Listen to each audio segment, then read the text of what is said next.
Hi, thank you all for coming. Thanks for coming and listening to my speech. But before I get too far into my speech, I want to show you how I got my title. So follow along as I read. Empathy. Let me hold the door for you. I may never have walked a mile in your shoes, but I can see that your soles are worn, and your strength is torn, under the weight of a story I have never lived before. So let me hold the door for you. After all you've walked through, it is the least I can do. And then I want to play you guys a song, so just listen.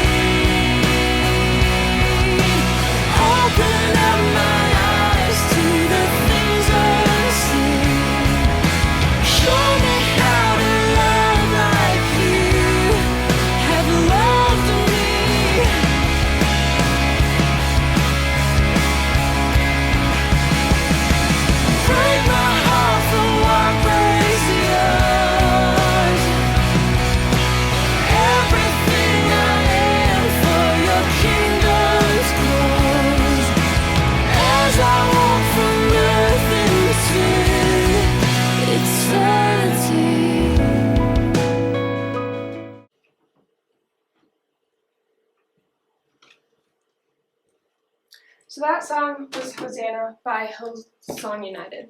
And the part that stood out to me was break my heart for what breaks yours. That is my prayer. I want to be able to feel the pain of others. I want to be able to help hold the door for people. And I want to give people something to look forward to in their life. What do you want? That was a question that was presented to the seniors to get us thinking about our capstone. While I was thinking about what I wanted in my future, I decided my mind went to making a difference in children's lives. To me, children not having the best life hurts me. I want them to have everything that they can. I want them to feel loved and wanted. By pursuing this one, I'm focusing on social work, and I want to serve God through it. We were told to dream big. At first, I dreamt too big.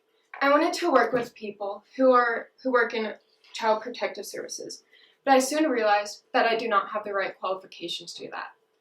I did not give up on my want, but I was able to find other ways to serve God through this. Get out of your comfort zone. Feel uncomfortable. Chase what you desire. Do what you want.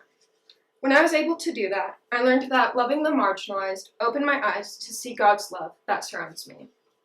Honduras was one of the most life-changing experiences for me. Children loving, children smiling, children having joy, children opening my eyes.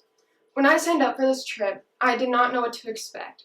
But when I came home and I reflected, I saw that there's joy in everything. Everyone deserves love, and I'm grateful for what I have.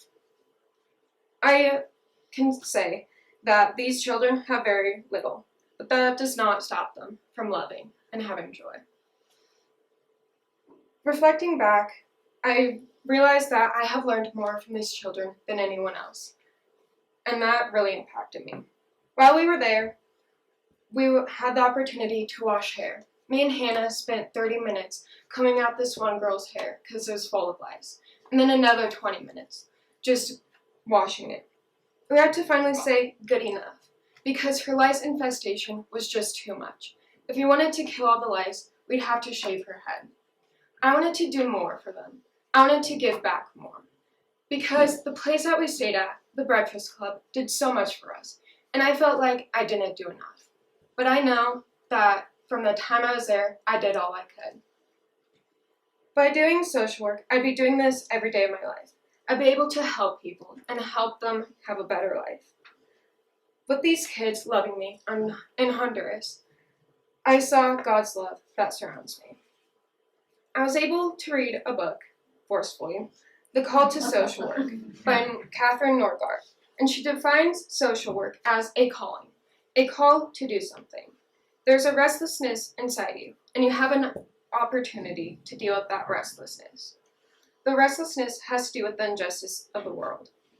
I find it very ironic how our school's theme this year has to do with restlessness and being restless. And I also learned from this project about other people's restlessness and what they find restless. I was asked by a student, Do you have what it takes to be a social worker? Because the system is so hard and so broken. I'm here to say yes, I do have what it takes because of how God wired me to be. You might ask, how is this question relevant? It's relevant because I didn't know how I was restless with the world. I want to help make a difference in children's lives, and I did not know that until doing this project and from this passion. And from this year, I learned that social work is what I want to do with my life. Learning about the brokenness that is around me every day, I figured someone needs to recognize the hurt and be pushed to do something about it, and I want to be able to do that. What do you want? I want to serve God, heal people, and show love to others, and receive love from God's children. Social work focuses on people's needs and guiding them through their life. When you think of your life, you probably think of your family, your house, your pets, job, etc. But when you think of someone who's less fortunate than you or poor, you might think of someone who lives in a third world country. You're correct, but not fully correct. There is misery all around us. And as people, we don't want to believe that could live or be here. There are some people who have nothing that live in some of the wealthiest states. But Shiloh House provides services for people who are in need and to help get them back on their feet. Shiloh House provides kids from 1st grade all the way up to 12th grade a place to stay if they have nowhere to go. Their goal is to restore families and relationships and provide new possibilities. I saw that when I worked with them. It was time around Thanksgiving, and I had the opportunity to work with this lady named Kathy to go buy food around from the houses around Littleton. Usually Kathy has to buy her food all by herself, but I was able to take that weight off. When I went and I bought food, I figured this is not that big of a job. This is easy. How am I even helping? But serving does not mean that you always see how you have helped or have you seen the change. And as followers of Christ, sometimes we don't see how God has led us or guided us. But you have to reflect. You have to reflect back and think how God has helped you. Or when you're serving, you have to think back how you helped and in what ways. It doesn't matter that I didn't see how I was helped, but what matters is that I was able to help and that I could provide.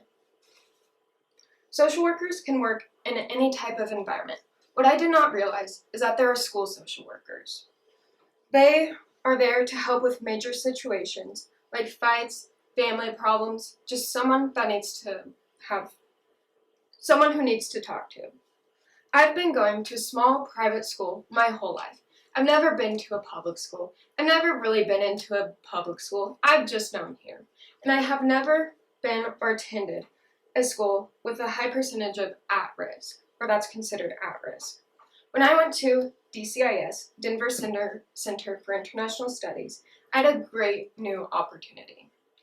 I was able to shadow this lady named Tammy, who's here with us today, for half the day. She's one of the counselors at the school, and I was able to see what it's like to be at a school that is considered at risk. When I got there, I felt so out of place. I was one of the only white people there. I was shocked. It was very weird. The behavior was weird. There were kids walking out of classrooms in the middle of class, just throwing pencils, almost hit me in the head when I was walking in the halls. They were being disrespectful to teachers, and so on. But I asked Tammy. I was asked if this behavior is normal, and she said it is, but it has gotten better since they have been able to get a new dean, Mr. Washington. And I also had the opportunity to hang out with him. I wanted to know more of the differences between the two schools since I didn't know much. So Tammy told me some stories throughout the day. But we were monitoring the hallways and we walked past the girls' bathroom. Tammy starts telling me. She says, it was one of my first years working here. And I was walking past the girls' bathroom. And this one girl comes out and sees me and says, Tammy, there's an 8th grade girl on the bathroom floor. You should go check it out. So Tammy goes into there. Tammy finds the girl on the floor, and the girl tells Tammy, or asks her, can you call my parents? Because I don't think I'm gonna live. Tammy tells me that that girl and her friends went out to lunch during that day and was doing drugs. That is just one of the many stories that Tammy told me, and one of the things that Tammy has to deal with. Other things I got to experience was I got to sit in on some meetings. I was able to do that with the permission of the people. This one girl and her mom and grandma came in, and this girl was having teacher problems, just like any normal student has. Tammy was trying to figure out solutions for what to do and how to help the rest of the year go smoother and what could be improved. I was able to hear this and take in what Tammy had said and apply it to my life when I get frustrated with a teacher or when I just want to be done with school. I didn't feel like I didn't want to talk or speak in because it was not my place and I didn't know the situation well enough. But I just sat and I listened. But later on, Tammy was also called down because this one boy, the whole day, I would see him out in the halls, just wandering, just skipping class. And finally, they called Tammy and said, "Can you go talk to this boy because he's being even more disrespectful and we need to figure out what's going on." So Tammy sits him down and I was able to go. Tammy tried to get him to talk, but it took him a little bit. But when he did start, he said how he hated the school. It sucked. He didn't want to be there. And this time, I did jump in. I told him that I felt the way he felt. I wanted to leave this school when I was 8th grade. I wanted to leave Front Range because I did not like it. And I just felt like I would do better at a public school. And I told him that I would ask my parents every day when I got home from school, "Can I move schools? I hate it. Let me go." They wouldn't. They never budged. But then, when I started reflecting back, I realized that I was grateful that I didn't leave the school. I told the boy that I was able to grow. I'm the person I am today because of this school, and I'm so grateful that I didn't leave. I told the boy this because I really want him to know that he's not alone, and that I have felt this way, and there's others like that. I told him this because it's how I felt. And I told him this so hopefully he could remember for the future, for when he ever has these situations again. And hopefully I can remember it too, for when I go off to college or start a new job, that this is where I'm supposed to be, wherever I am, because God is leading me. Another thing, kids, no matter who they are always hurting and always want to get something off their chest. This one girl comes up to Tammy's office. She starts talking about how she has problems with her friends. It's her and these 2 other girls. She starts saying how she doesn't feel like she's included, and how she feels that she's being left out, and that she wants to leave the school, mostly because of them, and how she hated it. I, this time, wanted to jump in, but again, I didn't. I wanted to tell her that she's not alone, and I have felt this way throughout my years, and even this year. But I didn't. I just had to listen to what Tammy said. Tammy gave this girl some advice that I was able to listen to about solutions, what to do in the future. And hopefully I can take that into consideration when I move on from my life, when I move on from here, and if I ever have friend problems. I was able to hear this, and I'm so grateful that I had. I'm grateful that I got to shadow a counselor because I got free counseling. And now I know some situations what to do for the future. These kids might come from very different lifestyles, but they have the same heart. They have the same feelings, and that cannot be ignored. They come from very broken families, and that's a cause of struggling in school more. This one girl I found out, her mom was accused of murdering her son, and she was in jail. But it turned out that the father did it. This does not mean that these kids are less human because they come from different families or they have all this going on. To me, it makes them more human. They have to deal with all of this on their own and still go to school and still put on a brave face. Tammy and the kids that day inspired me because I had seen hurt all over, but I also saw bravery. and vulnerability with how the kids talked with Tammy and how Tammy was able to talk to the kids and just opening up. I left that school smarter and changed. I left that school knowing that this is what I want to do with my life. I want to help kids. I want to be a voice. I want to just be there for them whenever they're hurting. Loving God's children, while God shows me his love, that's what I want. But I also want to hold the door open for people who have been through hard times. Just like my poem, or the poem that I showed. They have been through so much, and I want to be able to help them. I may never walk through their shoes or been through what they have, but they deserve something, and they deserve to be heard. And I want to be that person, and I think I can. So, a few weeks ago, or a couple weeks ago, we also saw the effects of what happens when someone doesn't have a place to turn to when they're hurting. There's a lot about Soul Paya's story that we do not know, but what we do know is that she was hurting. In her pain, she thought about hurting others, but in the end, she took her own life instead. She came to our community with evil intentions and ripped open wounds. No matter how badly someone is hurting, that does not excuse them from hurting themselves or others. Some in our community celebrated her death, but it broke my heart. I was thankful that she didn't hurt anyone else. She still had a life that was valued. I was thinking about how she has a family who was in pain, who loved her, how she had friends who loved her and will miss her. I also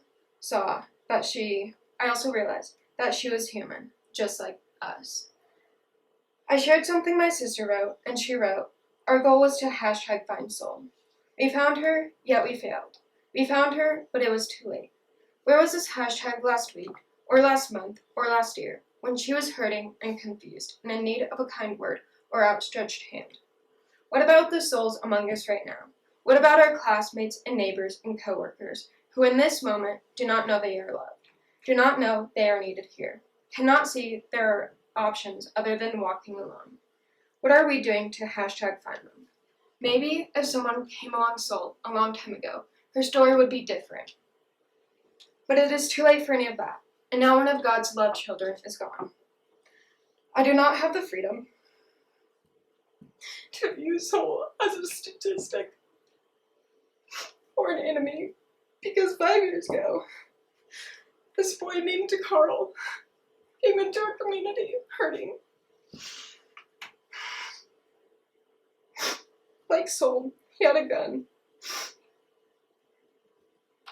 But before he killed himself, he killed my friend Claire. Maybe if someone saw his pain, they could have reached out to him, and his story would be different. Maybe my friend Claire would still be here today, and should be graduating with a nursing degree. Through social work, I want to be the person who is able to help the hurting, and show them that there is still hope. It is too late to save Claire. It is too late to save Carl, and it is too late to save Soul. But there are many who can be saved, and I want to remind people that they are not alone, and everything will be okay. Let me hold the door.